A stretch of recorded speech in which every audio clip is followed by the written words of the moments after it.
ॐ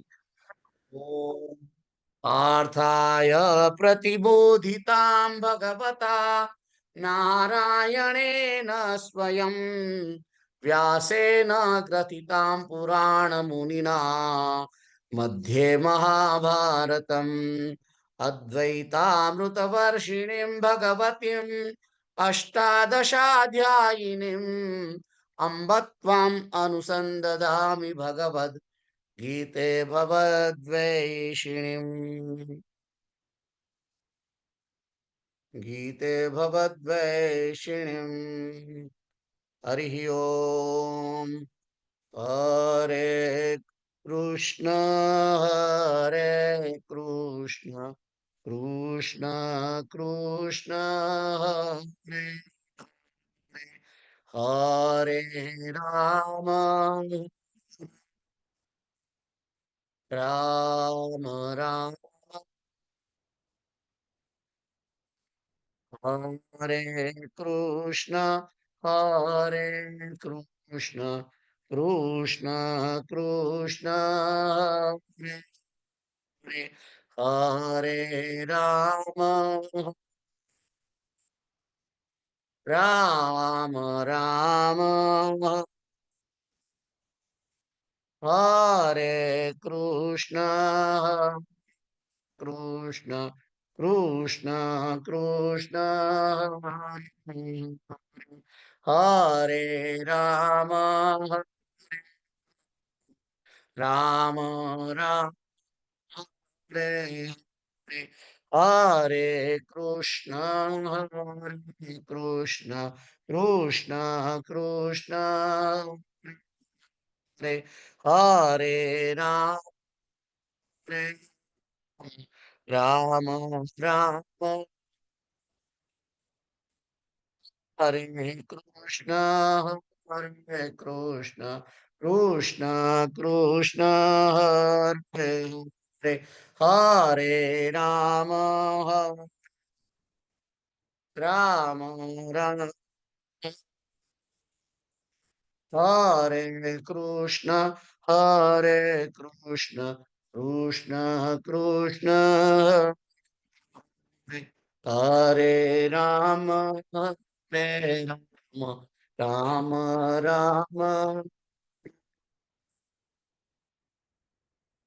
नमोस्तुते व्यास विशाल बुद्धे फुल्लारविन्दायत पत्र नेत्र येन त्वया भारत तैलपूर्ण प्रज्वालितो ज्ञानमय प्रदीप नारायण नमस्कृत्यं नरं चैव नरोत्तमं देवीं सरस्वतीं व्यास ततो जयमुदीरयेत् हरिः ओम् शान्ताकारं भुजगशयनं पद्मनाभं सुरेशं विश्वाधारं गगनसदृशं मेघवर्णं शुभाङ्गं लक्ष्मीकान्तं कमलनयनं योगिभिर्ध्यानगम्यं वन्दे विष्णुं भवभयहरं सर्वलोकैकनाथं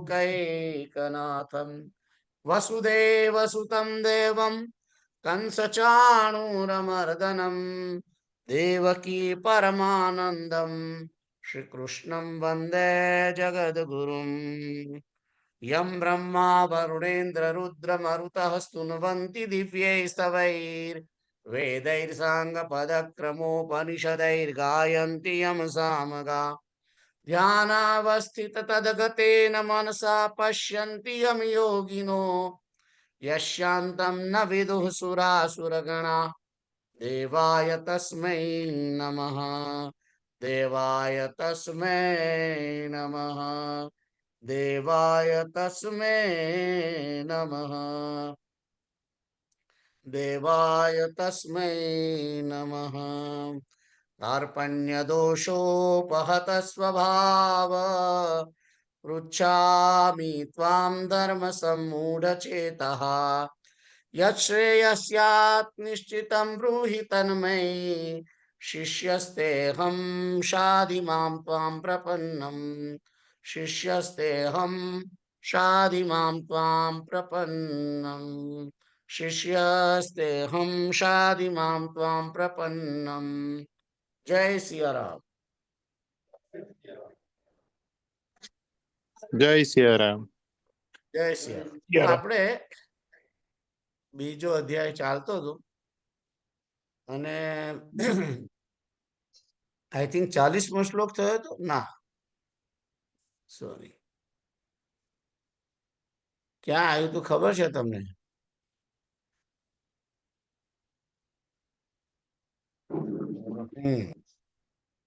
તો આઈ થિંક 38 ને 39 તો થયા હતા. એષા તે ભીતા સાંખ્યે બુદ્ધિર્યોગે ત્વિમામ શૃણુ બુદ્ધ્યા યુક્તો યયા પાર્થ કર્મ બંધમ પ્રહાસ્યસી. 39 હા 39 શ્લોક હતો.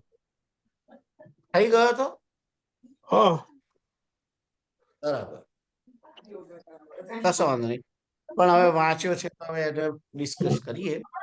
એષા ભીસા સાંખ્યે બુદ્ધિર્યોગે ત્વિમામ શૃણુ આ ફોન થઈ ગયો. યુક્તો યયા પાર્થ કર્મ બંધમ પ્રહાસ્યસી.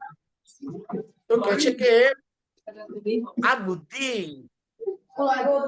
માટે જ્ઞાન યુગની અંદર કહેવામાં આવી છે. એટલે કે આ જ્ઞાનની વાત તને જે કહીએ છીએ શિવે લીધો છે. જ્ઞાન યોગના વિશે કે સાંખ્ય યોગનો મારો ફોન અર્થ થઈ ગયો. જ્ઞાન કર્યો છે અહીંયા. સાંખ્ય યોગ એટલે શું?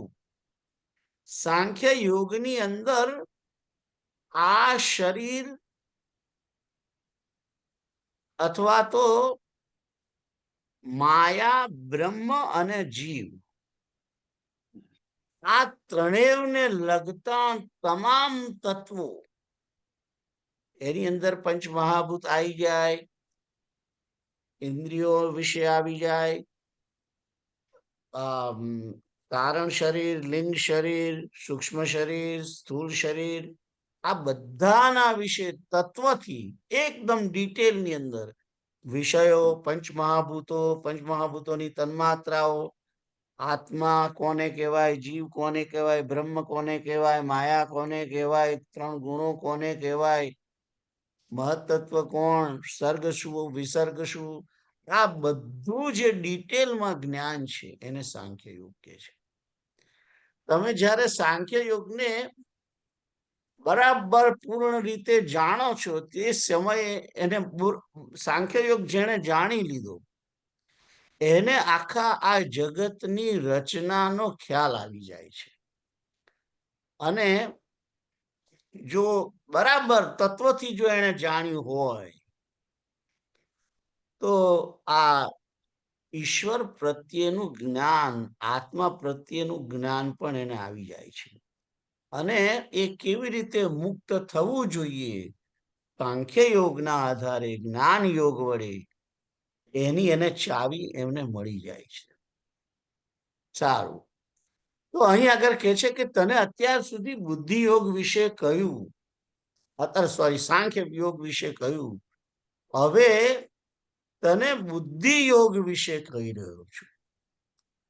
અહીં બુદ્ધિ યોગ કહેવામાં આવ્યો છે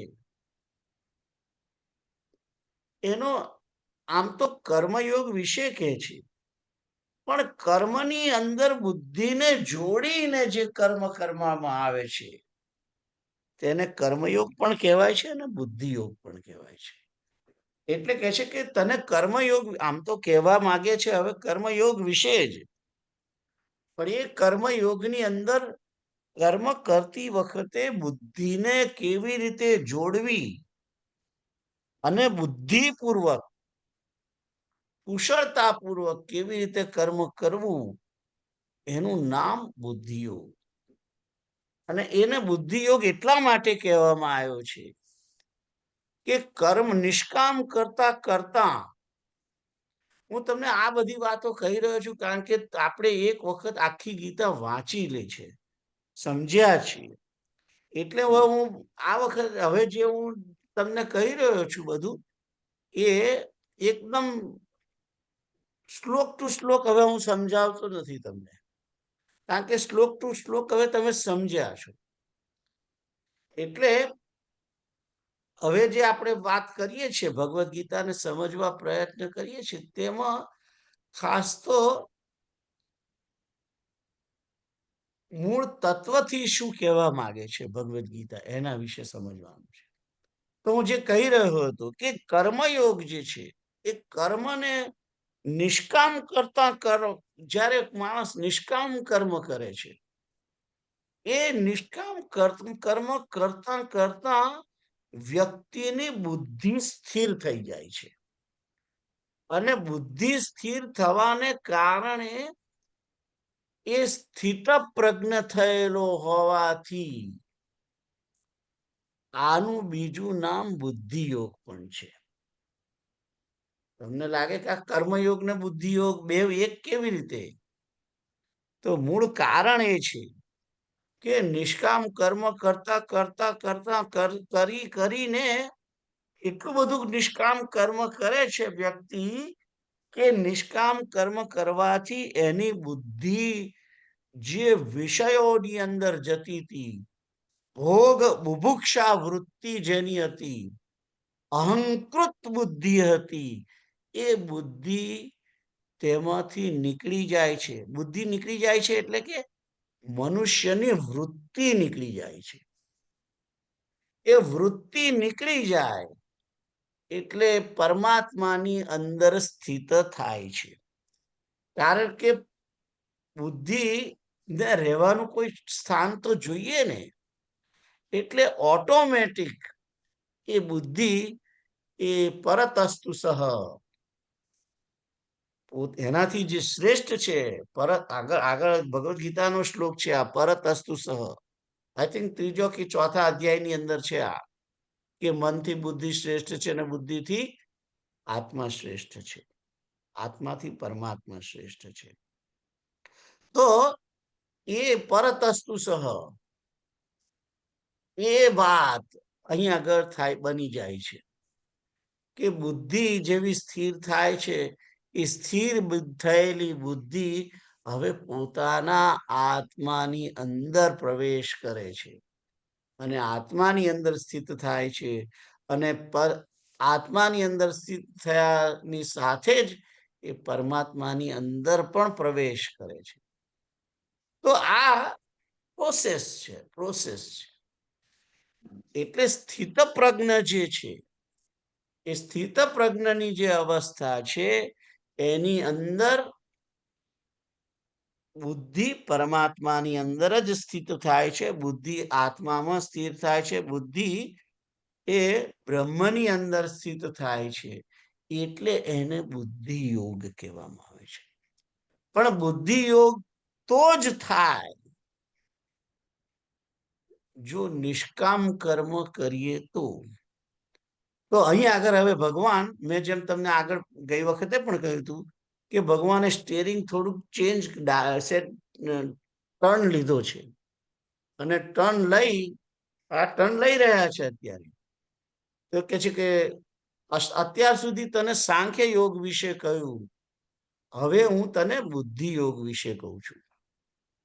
અને શા માટે કે છે એનું કારણ બીજી લીટીમાં આપવામાં આવ્યું છે.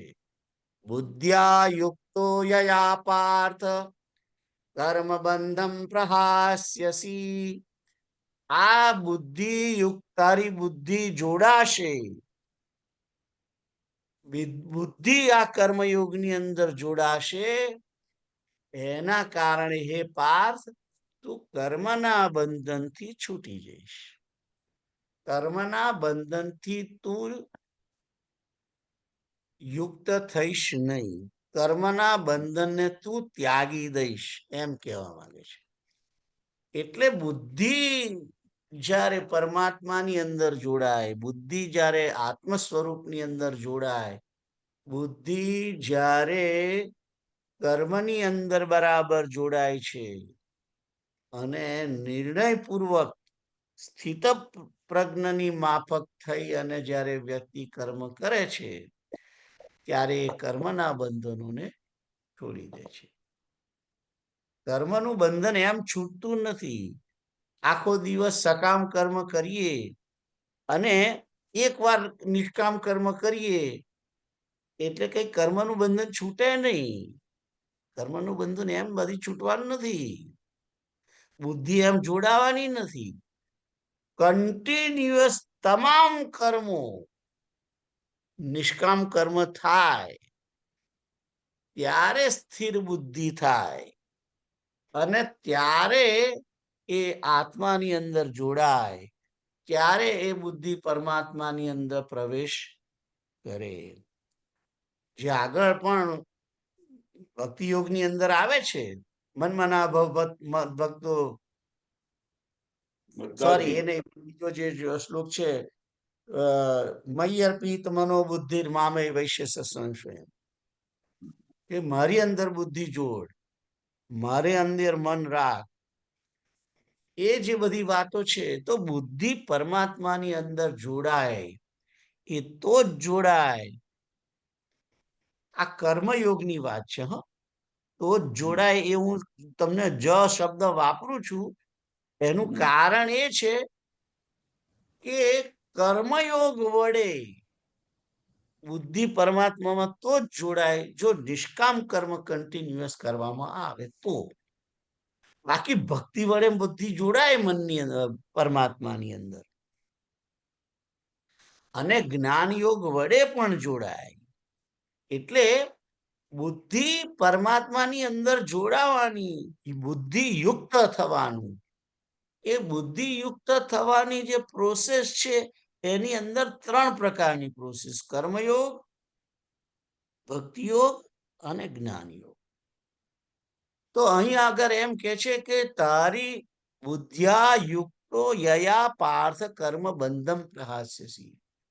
આ તારી બુદ્ધિ જોડાશે, બુદ્ધિથી જોડાયેલો. તો બુદ્ધિથી જોડાયેલો શબ્દ અહીં કહેવામાં આવ્યો છે, કોના માટે કહેવામાં આવ્યો છે? ઇનડાયરેક્ટલી બ્રહ્મ માટે, ઇનડાયરેક્ટલી પરમાત્મા માટે, ઇનડાયરેક્ટલી કૃષ્ણ માટે કહેવામાં આવ્યો છે. તારી બુદ્ધિ જો બ્રહ્મ, અહીં કર્મયોગ છે એટલે બ્રહ્મ શબ્દ વાપરીએ છીએ, પણ ભક્તિ યોગ હોય તો કૃષ્ણની સાથે, જ્ઞાન યોગ હોય તો પરમાત્માની સાથે. તો બુદ્ધ્યા યુક્તો યયા પાર્થ, તારી બુદ્ધિ જો જોડાશે ત્યારે તારા કર્મના બંધનોથી તું મુક્ત રહીશ, મુક્ત થઈશ, એમ કહેવા માંગે છે. અને કર્મયોગ વડે બુદ્ધિ શાની અંદર જોડાય? કર્મયોગ વડે બુદ્ધિ બ્રહ્મની અંદર જોડાય છે. અને એ બુદ્ધિ કેવી રીતે જોડાય છે? તો મેં તમને આગળ કહ્યું કે નિષ્કામ કર્મ કરતા કરતા કરતા કરતા કરતા એની બુદ્ધિ સ્થિર બને છે, અને સ્થિર થયેલી બુદ્ધિ એ બ્રહ્મની અંદર જોડાય છે. અને આ બ્રહ્મની અંદર જોડાયેલી બુદ્ધિ સર્વત્ર બધું બ્રહ્મ સ્વરૂપ જુએ છે. અને સર્વત્ર બ્રહ્મ સ્વરૂપ જોવાને કારણે, સર્વત્ર બ્રહ્મનું દર્શન કરવાને કારણે એ કર્મના બંધનથી છૂટી જાય છે. એને પછી ખબર જ નથી પડતી કે હું કયું કર્મ કરું છું. એ અવધૂતની દશામાં પહોંચી જાય છે, નિષ્કામ કર્મ કરતા કરતા કરતા કરતા કરતા. તો આ શ્લોક ગઈ વખતે આપણે વાત કરી હતી કે બુદ્ધ્યા યુક્તો યયા પાર્થ કર્મ બંધમ પ્રહાસ્યસી. તારી બુદ્ધિ જોડાશે, જોડાશે એટલે સમ જોડાશે? નિષ્કામ કર્મમાં. તારી બુદ્ધિ જો નિષ્કામ કર્મમાં જોડાશે, તારી બુદ્ધિ, અને એ નિષ્કામ કર્મમાં જોડાયેલી બુદ્ધિ ઓટોમેટિક સ્થિર થશે, અને ઓટોમેટિક એ બુદ્ધિ બ્રહ્મ તરફ જશે. કર્મયોગનો પાર્થ છે.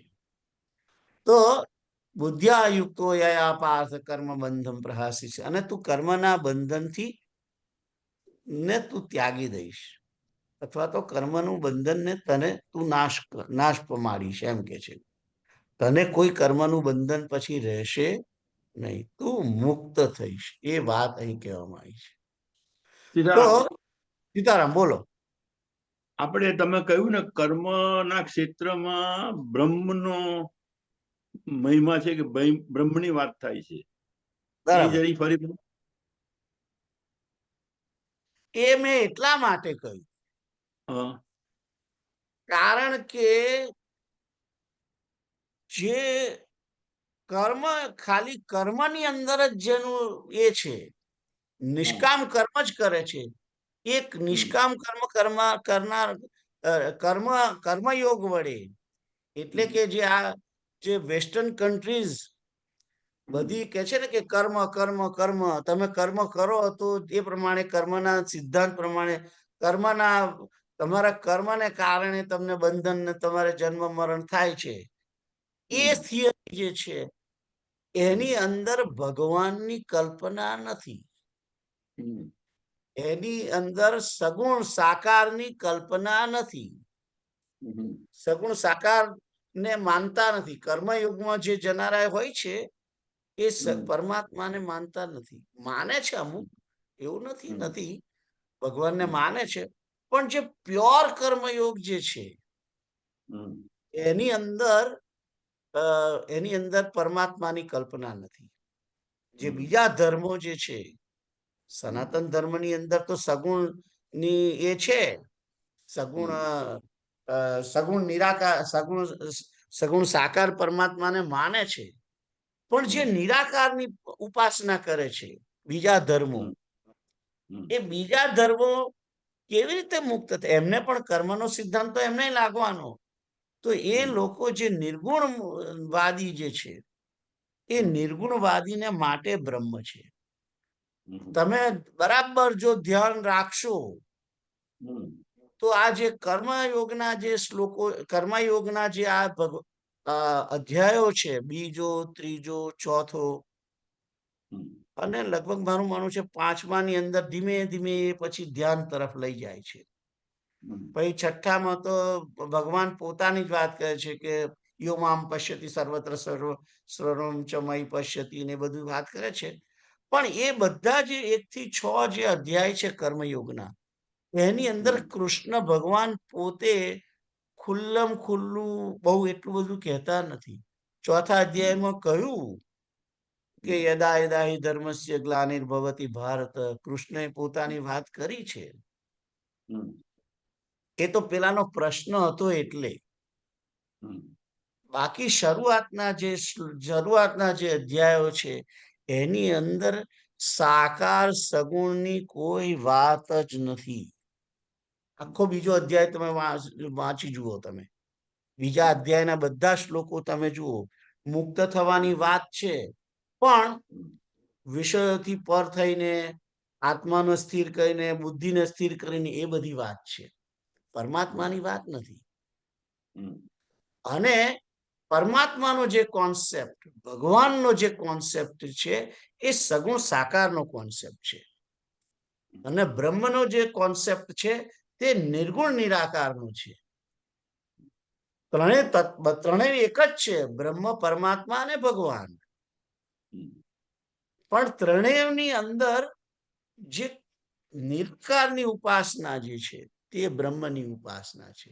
અને કર્મયોગ જે કેવલ કર્મયોગથી જે કરવા માંગે છે પોતાની જાતને, એ બ્રહ્મની એ બ્રહ્મ તરફ જઈ રહ્યું છે. એટલે મેં બ્રહ્મની વાત કરી છે. તમે આખો સિદ્ધાંત સાંખ્ય યોગનો બધા શ્લોકો જુઓ. કૃષ્ણને પામે છે એવી બધી વાત નથી કરી કે મને પામે છે એવું કહ્યું નથી. કહ્યું એ મુક્તિને બંધનથી મુક્ત થાય છે એવી બધી વાતો કરી છે. મારો ભક્ત મને પામે છે એ વાત તો જે ભક્તિ યોગના શ્લોકો બધા જે અધ્યાયો છે 7, 8, 9, 10, 11 ને 12, એની અંદર આ બધી વાતો છે કે મારો ભક્ત મને પામે છે. બાકી શરૂઆતના જે આ બધા અધ્યાયો છે એની અંદર ડાયરેક્ટ ભગવાન શ્રી કૃષ્ણે કહ્યું નથી કે મને પામે છે. ખ્યાલ આવ્યો? આ કર્મ બંધન કર્મ કરવાથી કૃષ્ણને પામે એવું લખ્યું જ નથી. પણ કૃષ્ણને ના પામે અને મુક્ત થાય છે બંધનથી, તો મુક્ત થઈને ક્યાં શું કોને પામવાનું? બ્રહ્મને પામવાનું. ખ્યાલ આવ્યો તમને કે હજુ કોઈ ક્વેશ્ચન છે? ના, બસ થોડીક બાલી ગોળી એટલે ખબર પડે છે કે અ, ભગવાન હજુ તૈયાર થયા નથી કર્મયોગમાં. તૈયાર ભગવાને નથી થવાનું, પાર્થે થવાનું છે સાહેબ. હા tongue of sleep of tongue છે તમારી વાત, પણ તમે મૂળ હા. કહેવા તેમ જતા કે અર્જુન તૈયાર નથી થયો. હા અને અર્જુન ભગવાન પણ પોતાની વાત હજુ ભક્તિ યોગમાં કહેવા જતા નથી. તમે આખી હા. ગીતા જો બરાબર ધ્યાનપૂર્વક જુઓ હા તો બીજા અધ્યાયમાં અહીંયા આગળ આ આખો અધ્યાય પૂરો થાય છે તો વિષય વિનિવર્તન એ બધી વાતો છે ને. આ પૂર્યમાન અચલ પ્રતિષ્ઠમ, કે ભાઈ તું વિષયોને ત્યાગી દે, અને એ બધી જે વાત છે સ્થિત પ્રજ્ઞના શ્લોકો, એ બધામાં મુક્ત જ છે. એ સમય એ બધી એ બધો જે એવી સ્થિતિ જે વ્યક્તિની છે એ મુક્તની જ અવસ્થા છે. સ્થિત પ્રજ્ઞની અવસ્થા મુક્તની જ અવસ્થા છે. આત્મા એ આત્માની અંદર પ્રવેશે છે ને એ બધી જે વાતો છે એન્ડમાં, બીજા અધ્યાયના એન્ડમાં, એ બધી મુક્તિની જ અવસ્થા છે. પણ ત્યાં ભગવાન કહેતા નથી કે કૃષ્ણની અંદર પ્રવેશ પામે છે, કારણ કે એને કૃષ્ણની ભક્તિ કરીને હતી. આ તો કર્મયોગ છે સાહેબ.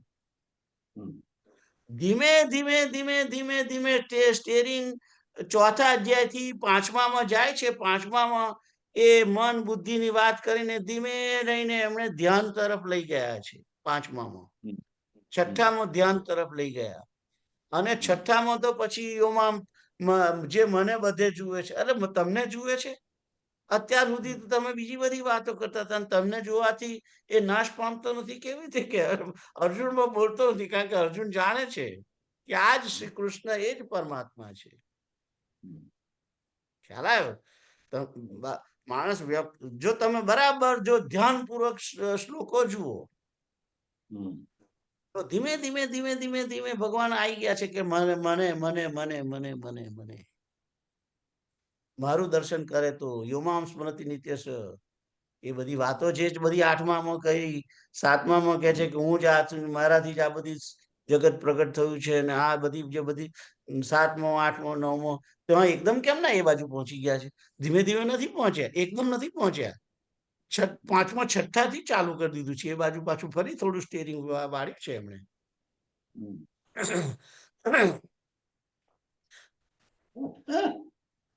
કોઈ બરાબર ગીતા, ભગવદ ગીતાને બરાબર ધ્યાનપૂર્વક એક શ્લોક તમે વિચાર કરો કે હમણાં આગળ આ કહેતા હતા ને હવે આ કેમનું આ બાજુ કેમ ન લઈ ગયા?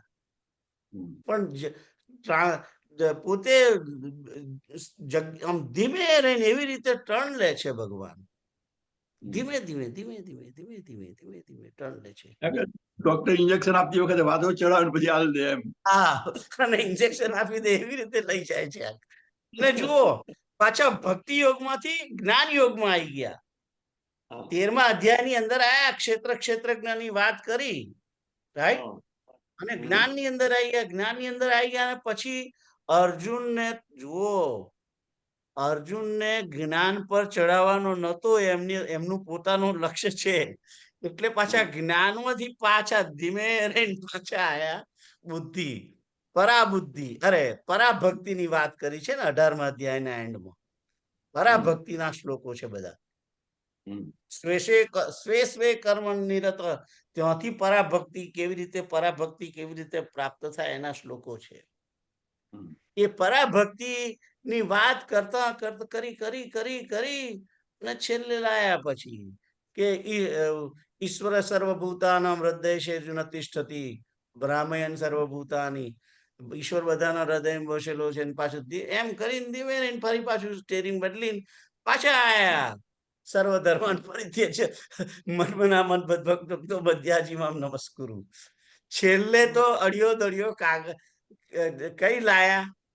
મન્મના ભવ મદ્ભક્તો મધ્યાજીમામ નમસ્કુરુ. ક્યાં જ લાયા છે? સર્વધર્માન પરિત્યજ્ય મામેકમ શરણં વ્રજ અહં ત્વા સર્વ પાપેભ્યો મોક્ષયિષ્યામિ મા શુચિ. એટલે ત્રણે આખું વિહંગાવલોકન કરેલું છે. જેમ વિહંગાવલોકન, વિહંગ એટલે પક્ષી, ઉપરથી પક્ષી જુએ તો કર્મ ઉપરથી એને તો બધું દેખાય ને. એટલે ભગવાન પહેલા ઉડતા ઉડતા કર્મયોગ તરફ ગયા, પછી પાછા ભક્તિ યોગ પર ગયા, પાછા જ્ઞાન યોગ પર ગયા, અને ફરી પાછા ટર્ન લઈને આયા એરપોર્ટ પર ભક્તિ યોગના. ખ્યાલ આવ્યો? આવી બધી વાતો છે. તો જવા દો, પણ તમને તમારા ક્વેશ્ચન નો આન્સર મળ્યો. હા, બોલો. સીતારામ. એટલે આપણે ભલી ભાંતિનો અર્થ શું થાય છે? ભલી ભાંતિ. ભલી ભાંતિ એટલે સારી રીતે. સારું. હવે આપણે કર્મયોગનો મતલબ કે કર્મની ફળની આશા રાખ્યા વગર કર્મ કરીએ તે જે મળે સ્વીકારવાનું, ના મળે તો કશું વાંધો નહીં. આપણે શોર્ટમાં અને અત્યારે જે વાત કરી કે ભાઈ નિષ્કામ કર્મ કરવા જોઈએ જિંદગીમાં, તો નિષ્કામ કર્મ કરો તો ભાઈ જીવન જીવીએ કે તે સંસાર. હે? નિષ્કામ કર્મ પણ કરો કરો તો માણસ જીવે કેવી રીતે? પહેલી વાત એ છે કે નિષ્કામ કર્મ કરો તો માણસ જીવે કેવી રીતે? એ તો બીજાને માટે કરીએ. નિષ્કામ મીન્સ કે બીજાના લાભ માટે, આપણને કે મળે નહીં. બરોબર? હા, આપણને કઈ ના મળે. હા, તો પછી કે તમે સંસારમાં રહી કઈ શકો? નોકરી કરો, કમાવો નહીં તો પછી પૈસા ના મળે તો જીવો કઈ રીતે તમે? એ બધું સાધુઓ માટે છે, આપણા માટે કઈ રીતે શક્ય તે તમારે સાચું નથી થવું. છે? જુઓ, સાધુઓ માટે નથી, સાધુઓ માટે તો કોઈ કર્મ જ નથી. બરોબર છે. એ તો સંન્યાસી થઈ ગયેલા છે. ના, બરોબર છે. આપણે આપણી વાત કરીએ. આપણે કર્મ કરીએ છીએ. કર્મયોગ, જુઓ, ખરેખર કર્મયોગના અધિકારી જ ગૃહસ્થ છે. હવે તમે મને છંછેડ્યો. સારું. કર્મયોગના અધિકારી જ કોણ છે? સંસારી. ગૃહસ્થ. બરોબર. ગૃહસ્થાશ્રમ માટેના જ છે કર્મયોગ. બરોબર. એનું કારણ શું છે? ગૃહસ્થ જે કંઈ પણ કર્મ કરે છે એ ફળની ઈચ્છાથી જ પ્રેરાઈને જ કર્મ કરે છે. ઓલવેઝ. ઓલવેઝ. બરાબર છે. હવે ફળની ઈચ્છાથી કરે છે એટલે એ ફળની ઈચ્છા રાખીને કરે છે, એટલે એને દુઃખ થાય છે અને સુખ થાય છે. એટલે એને રાગ થાય છે અને દ્વેષ થાય છે. એટલે એને જય મળે છે અને વિજય મળે છે. એનો ડિફરન્સ થી એ પોતે દુઃખી થાય છે. ખ્યાલ આવ્યો? તો એવું કહેવાય સીધા, હા, બોલો. એવું કહેવાય કે 4 છોકરા હોય અને દાદા હોય ઘરમાં અને માતા પિતા હોય, તો છોકરાઓ નોકરીએ જાય, આવીને પૈસા આવે એ બધું દાદાને આપી દે અને દાદા એમની સંભાળ રાખે. અને એને તમે જરી અપસ્કેલ જાઓ તો સંસારિક અનુશીલનતા આવી ગઈ એમાં. બરાબર છે. બરાબર છે. બરાબર છે. એટલે કૃષ્ણકાંત ના, કૃષ્ણકાંત નો સવાલ એ છે કે જો બધા નિષ્કામ કર્મ જ કરે તો એનું ઘર કેમનું ચાલે?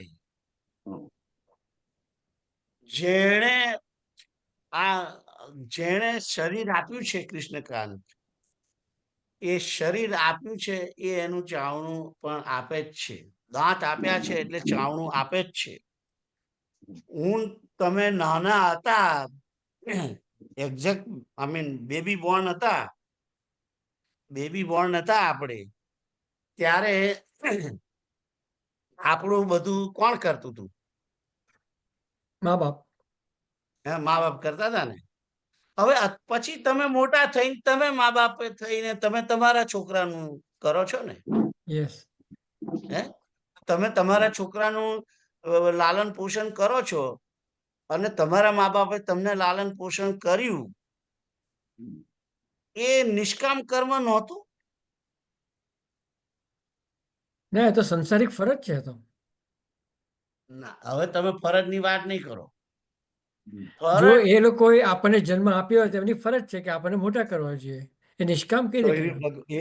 તો આ વસ્તુ તમને પહેલા કેમ નથી યાદ આવતી?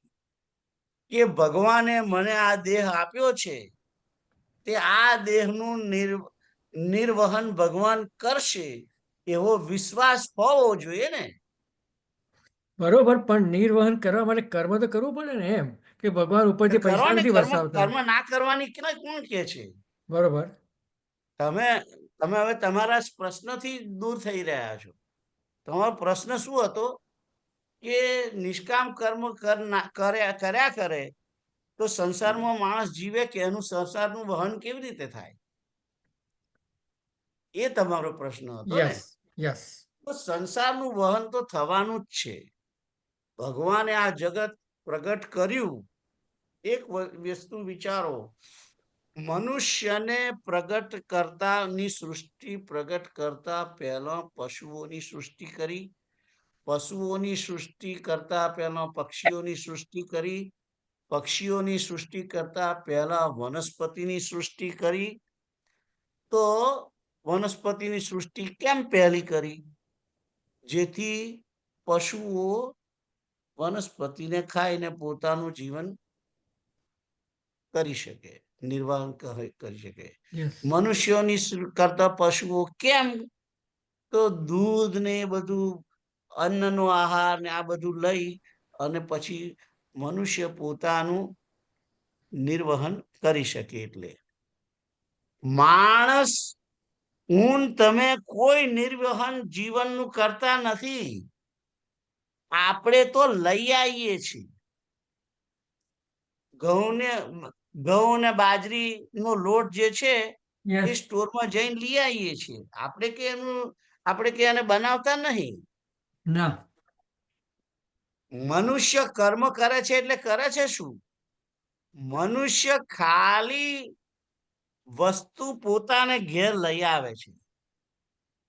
પાણી પણ ઘેર લઈ આવે છે. ખ્યાલ આવ્યો? એ લઈ આવવાની, લાવવાની ક્રિયા જ મનુષ્ય કરે છે. મનુષ્ય કોઈ પ્રોડક્શન કરતું નથી. નથી જળનું પ્રોડક્શન કરતું, નથી કપડાનું કરતો, કે નથી એ અન્નનું કરતો. લાવવા લઈ જવાની ક્રિયા કરે છે. ખ્યાલ આવ્યો? તો નિષ્કામ કર્મ કરવાથી નું કર્મ એટલે કરવાનું કે જેથી મને તમને આસક્તિ, અહંકાર આ બધું જે આવે છે એ સકામ કર્મ કરીએ છીએ એટલા માટે આવે છે. નિષ્કામ કર્મ કરીને કેવી રીતે નિર્વાહ થાય? તો આપણે બધા જે કર્મ કરીએ છીએ એ નિષ્કામ કરીએ તોય નિર્વાહ તો થવાનો જ છે. કારણ કે કર્મ તો કરે જ છે ને. કર્મ તો કરો છો ને તમે, અને યસ. કર્મ કરો એટલે ફળ તો મળવાનું જ છે.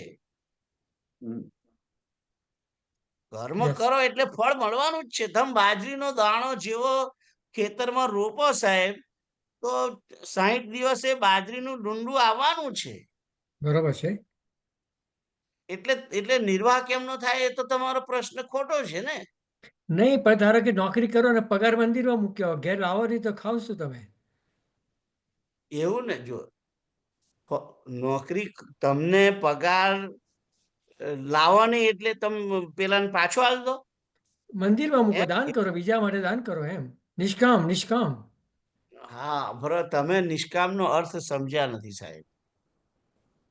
નિષ્કામનો અર્થ શું છે? નિષ્કામ કર્મ કરવાનો અર્થ શું છે? નિષ્કામ કર્મ કરવાનો અર્થ એ છે કે તમે કર્મની શરૂઆત જ્યારે કરો છો ત્યારે કોઈ કામના રાખો નહીં. સમજ્યા? કોઈ કામના રાખો નહીં, એ નિષ્કામ નો અર્થ છે. કર્મ કરશો એટલે ફળ મળવાનું છે. ફળ મળે. હવે એ ફળ તમે કોકને આપી દો તો એ સામેવાળો જોશે નહીં કે આણે બધી આંબાની બધી કેરીઓ મને આલી, તો આ 5 મણ કેરીઓ ઉતરી આંબા ઉપરથી અને 5 મણ મને આપી દીધી, તો આ માણસ શું ખાશે? એટલે એ ઓટોમેટિક તમને આવશે. સમજ્યા? સમજ્યા? તમે અને ફળ આપી દેવાનું વાત બરાબર છે, પણ ફળ લેનાર ના હોય તમારે એ ફળ કોણ ક્યાં શું કરે? એટલે તમે જે હમણાં છેલ્લો પોઈન્ટ કીધો એ તો કર્મયોગ થયો કે કર્મયોગમાં ફળની આશા નહીં રાખવાની, કર્મ કરવાનું. પણ કર્મની તમારે મને સમજ્યા નથી ભાઈ, તમારો પ્રશ્ન મૂળ શું હતો? તમને ખ્યાલ નહીં આવ્યો? મને છે બરોબર. હું પહેલા એમ બોલ્યો કે કર્મયોગની વ્યાખ્યા બોલ્યો, પછી પ્રશ્ન પૂછ્યો મેં. કર્મયોગ મતલબ કે ફળની આશા રાખ્યા વગર ક્યારે મળશે, કેટલું મળશે, બધું આશા રાખ્યા વગર કર્મ કર્મ કરવાનું. કરો. બરાબર? હા, એ કર્મયોગ. તો તમે નિષ્કામ કર્મ એટલે તો બીજાના માટે કર્મ કરવાનું, કમ્પ્લીટલી નોન સેલ્ફિશ. ના, નિષ્કામ એટલે કામના વગર. તો પછી કર્મયોગનો ફરક શું બેમાં? એ જ ને, તો પછી નિષ્કામ અચ્છા. કર્મ અને કર્મયોગ બે એક જ છે સાહેબ. ઓકે, મારી ભૂલ થઈ તો ફાઇન. નિષ્કામ કર્મ અને કર્મયોગ બે એક જ છે. તો બરોબર છે. સીતારામ. કર્મયોગ અને નિષ્કામ કર્મ બંને એક જ છે. સારું.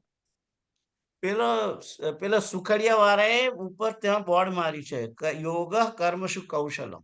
યસ. એ એટલા માટે માર્યું છે કે અમે કર્મ કરીએ છીએ, પણ યોગ અમારી કુશળતા, યોગ જે અમે એની અંદર અમારી કર્મ અમે એટલી કુશળતાથી કરીએ છીએ કે અમારું કર્મ યોગ થઈ ગયું છે. એટલે એવું નહીં, એટલે તમે કહો કે તમે યોગમાં જોડાયેલા છો તો મને 1 પાઉન્ડ બરફી મફત આલો, એમ ના આલે. ખ્યાલ આવ્યો? એને લખ્યું છે એવું, એ એટલા માટે લખ્યું છે કે કર્મયોગ માણસ જ્યારે કરે ત્યારે બુદ્ધિપૂર્વક કરે અને ફળની આશા રાખ્યા વગર, કે ભાઈ મારો પેંડો જે બને છે એ એટલો સુંદર હોય. કારણ કે ફળની જ્યારે આશા નથી હોતી ત્યારે માણસ વેઠ પણ ઉતારી શકે. યસ. પેલું કહે છે ને, ત્યાગીને ભોગવ. હા, ત્યાગીને ભોગવ એ જુદી વસ્તુ છે. એ ત્યક્તિ એ ભૂંજીતા. પણ તે એટલે હજુ ડીપમાં, 1 મિનિટ ડીપમાં જવું છે કે હા. કર્મયોગમાં ભલે ફળની આશા રાખ્યા વગર કર્મ કર્યું, એનું ફળ તો આપણે જ ભોગવીએ છીએ ને. તો નિષ્કામ કર્મની વ્યાખ્યા મારા પ્રમાણે કે જે કર્મનું ફળ તમને મળે એ તમારે નહીં ભોગવવાનું, બીજાને મળે છે એમ. That's a big difference. ના, એવું નથી. કર્મનું ફળ ભોગવવાનું એટલે કે પરમાત્માના પ્રસાદ તરીકે ગણીને ભોગવવાનું. હા, ભલે પ્રસાદ તરીકે ગણો, ભલે આપણે જમતી વખતે થાળી ભોગ ધરાય ને પછી જમીએ છીએ, દેટ ઇઝ સેમ થિંગ.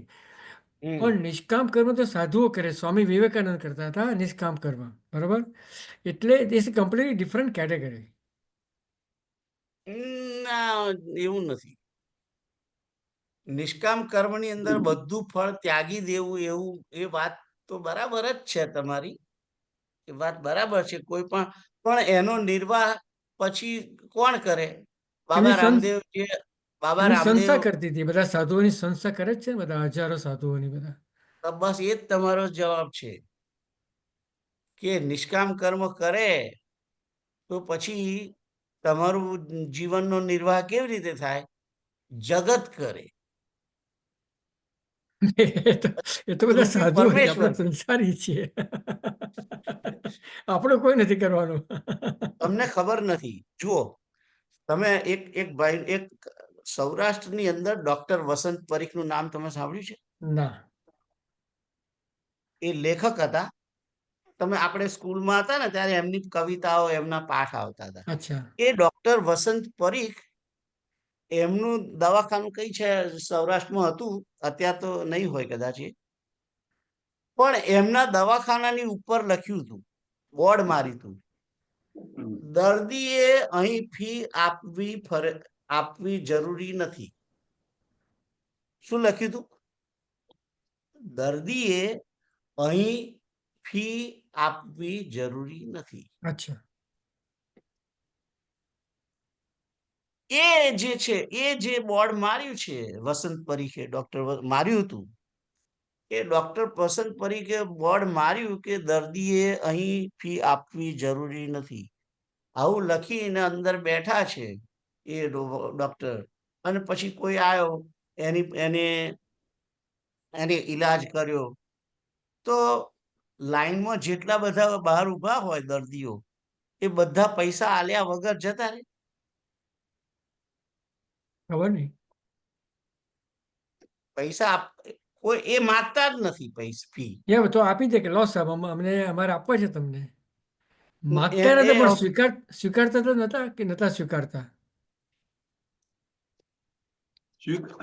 શું કે છે, લખ્યું છે શું બોર્ડ? જરૂર નથી. એ અહીં ફી આપવી જરૂરી નથી. બરોબર છે. એટલે તમારે આપવી હોય તો આપો, યસ, બરોબર છે, બરોબર છે. ના આપવી હોય તો ના આપો. બરોબર. આશા વગર, કર્મને ફળની આશા નહીં એમની. એ કયું કર્મ છે? એમણે પૈસા એક્સેપ્ટ કરે તો નિષ્કામ ના કહેવાય. If he accept the money that not નિષ્કામ. તમે સમજતા નથી. એમણે કોઈ જગ્યાએ તમારે આપવી હોય તો આપો, એ માગતા નથી. તો એમણે જે સેવા કરી દર્દીની, એનું વળતર મળ્યું એમને. ફળ એ જ હું તમને કહું છું, કર્મ કરો એટલે તમને ફળ તો મળવાનું જ છે. પણ એ ડોક્ટર વસંત પરીખનું જે જીવન જે છે, એમને કોઈ દિવસ સવારથી સાંજ સુધી કોઈ પણ દર્દી પ્રત્યે અણગમો થાય? ના થાય. બધા દર્દીઓની બરાબર સેવા કરે. સારું કહેવાય, સારું, સરસ. કરે. યસ. કારણ કે એમનો નિર્ણય એવો છે કે અહીં Yes. આગળ કોઈ દર્દીએ ફી આપવી જરૂરી નથી. એટલે બરોબર. અને દવાખાનું ખોલીને બેઠા છે, તો કઈ વેઠ ના ઉતારે. ના, ના, બિલકુલ નહીં. વેઠ ના ઉતારે. હા, ના, જા બરોબર. ચાલ લઈ લેજે એનેસીન, એવું ના કે. ના, ના, કે પેરાસિટામોલ લઈ લેજે, એવું કે. ના. જુએ શું થયું છે, શું ખાધું તું સવારે, ગઈકાલે શું ખાધું તું? દહીં ખાધું તું? આંખ જુએ, કાન જુએ, મોઢું ખોલો, બરાબર તપાસી અને જે જરૂરી હોય એ દવા આપે. અને જે બહારથી આવ્યો છે લાઈનમાં, એ બધાએ બોર્ડ જોયું છે કે એટલે કોઈ દર્દી પૂછે જ નહીં એમને. બરોબર છે. યસ. કે ડોક્ટર કેટલા પૈસા આપે, કોઈ ના યસ. પૂછે, કોઈ ના પૂછે. તો એ જે એમને બહાર કમ્પાઉન્ડરના કોઈ બોક્સ કે કોઈ હોય, અથવા તો કોઈ ધન નાખવાનું ટોપલી બોપલી હોય ને, તો 2-5 પૈસા કે રૂપિયો 2 રૂપિયા જે કોઈ લોકોએ નાખ્યા હોય, એ કર્મ વસંત પરીખનું કેવું કહેવાય કહો? એ પૈસા જે બોક્સમાં આયા એ પછી દાન કરી દેતા હશે કદાચ. હુ નોઝ? યસ. જે કરતા હોય, પણ એમનું નિર્વાહ કેમ નો થાય? એ તો કહું છું, બોક્સમાં આવેલા પૈસા પોતાના માટે વાપરે, જીવન નિર્વાહ માટે, તો પછી એ નિષ્કામ ના કહેવાય. એટલા દર્દીઓ કે જેમણે પૈસા આપ્યા, એનું શું કહેવાય કે નિષ્કામ ના જ કહેવાય, એમને ફળ મળ્યું. જ્યારે જે નથી જ મૂકતા અને છતાં એટલી જ તકેદારી રાખીને સેવા કરે છે, એને મારી દ્રષ્ટિએ નિષ્કામ એમને તો કહેવાય. ખબર જ નથી ભાઈ. સમજી ગયો. એ તો રૂમની અંદર છે. સમજી ગયો, પણ કુદરતને ખબર છે ને. બાર ભિખારીએ પૈસો મૂક્યો, કે સૂટ પહેરીને આવેલો યોગેશ હતો એને મૂક્યો, કે કૃષ્ણકાંતે મૂક્યો, કે કેશુ અંકલે મૂક્યો, કોઈને ખબર જ નથી એમને. એ બહુ ઉત્તમ કાર્ય કહેવાય સેવાનું. એ વેરી ગુડ એટલે કેરેક્ટર. ના સાંભળો, એ ઉત્તમ કાર્ય કહેવાય, ત્યાંથી તમે આવું ગરબડ ગોટો પ્રભુ મોટો ના કરશો.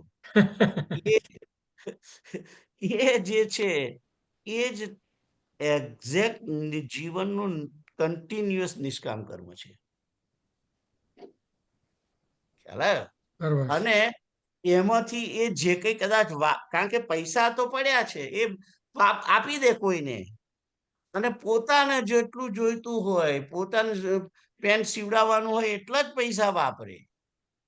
એ પછી કામ વગરનો ખોટો ખર્ચો ના કરે. એ વાત સમજો તમે? સાચી જ. યસ. જીવન નિર્વાહ માટે રાખે. યસ.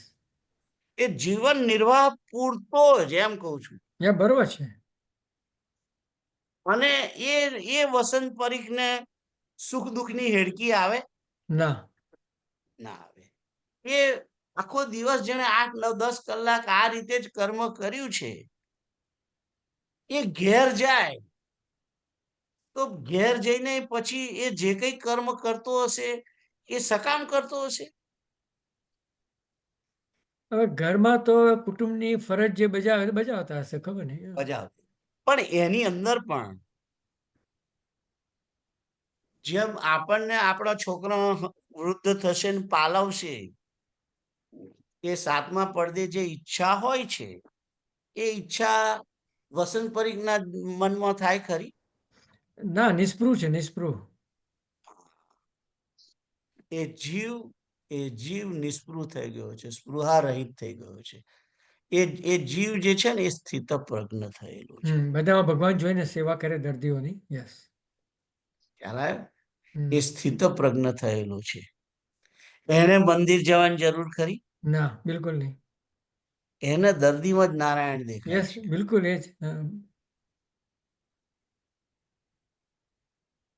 આપણે એ સાહિત્યકાર બી છે. હા, આપણે સ્કૂલમાં એના પાઠ ભણ્યા છે, એની કવિતાઓ વાંચી છે. અને બહુ મસ્કરા છે પાછા.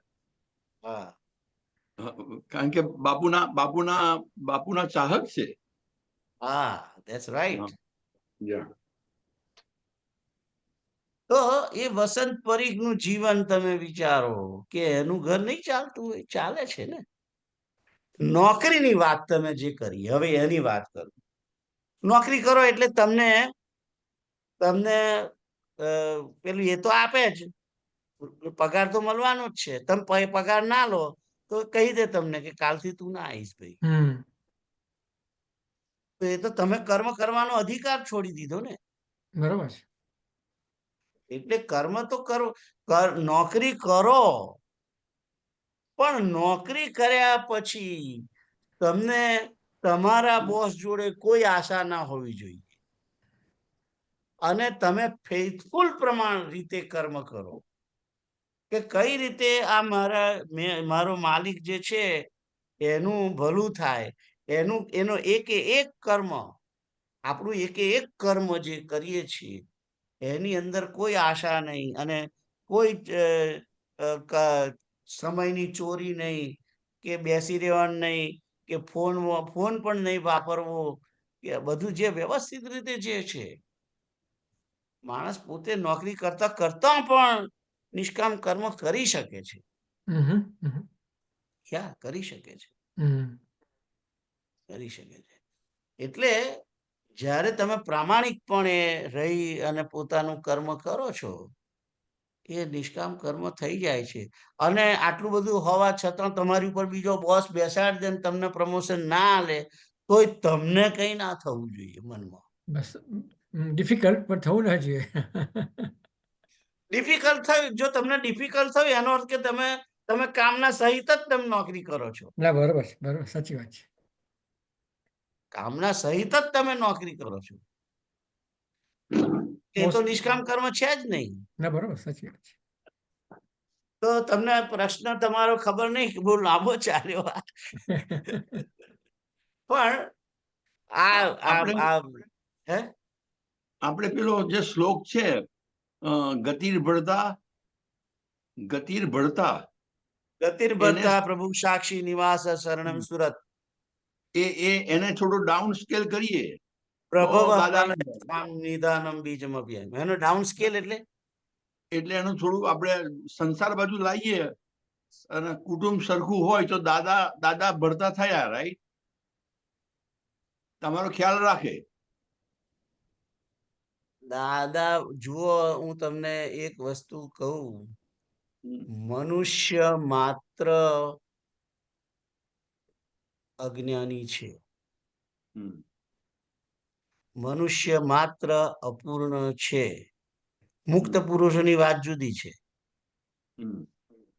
અને અપૂર્ણતા હોય એટલે કઈ ને કઈ દોષ રહેવાનો. હમ. કોક જ વસંત પરીખ જેવા સ્થિત પ્રજ્ઞ પુરુષો હોય. હમ. ખ્યાલ આવ્યો? એટલે તમે ડાઉન આપણે ડાઉન કોઈ બી શ્લોકને ડાઉન શું કરવા લો છો? હમ.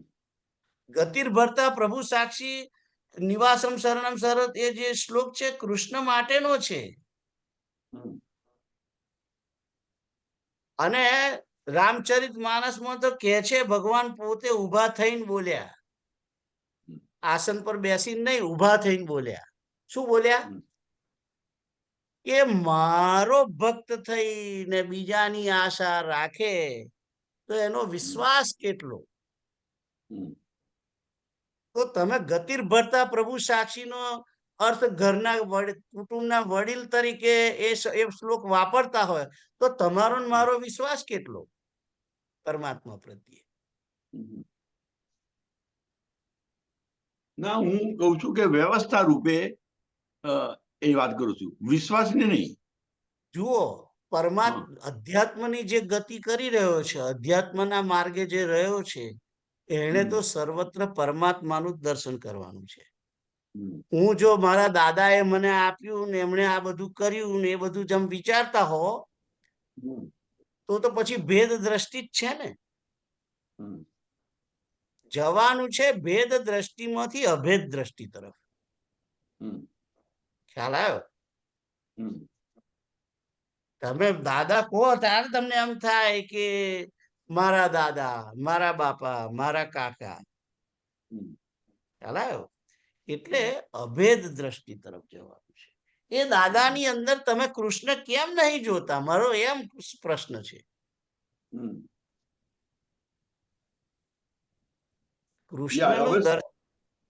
કૃષ્ણનું દર્શન બધામાં કરો તો તમને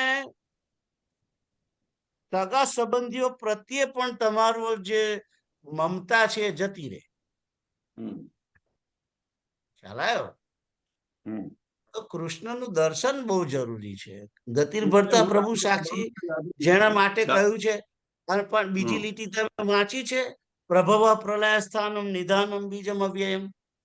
તો આ જગતનો પ્રભાવ એ કરે છે, પ્રલય એ કરે છે, સ્થિતિ એ કરે છે. ના ચાલે એવું. એ શ્લોક તમે જે છે એ જેના માટે કહ્યો છે એના માટે જ વપરાય. તો સમય થઈ ગયો, 9 વાગી ગયા.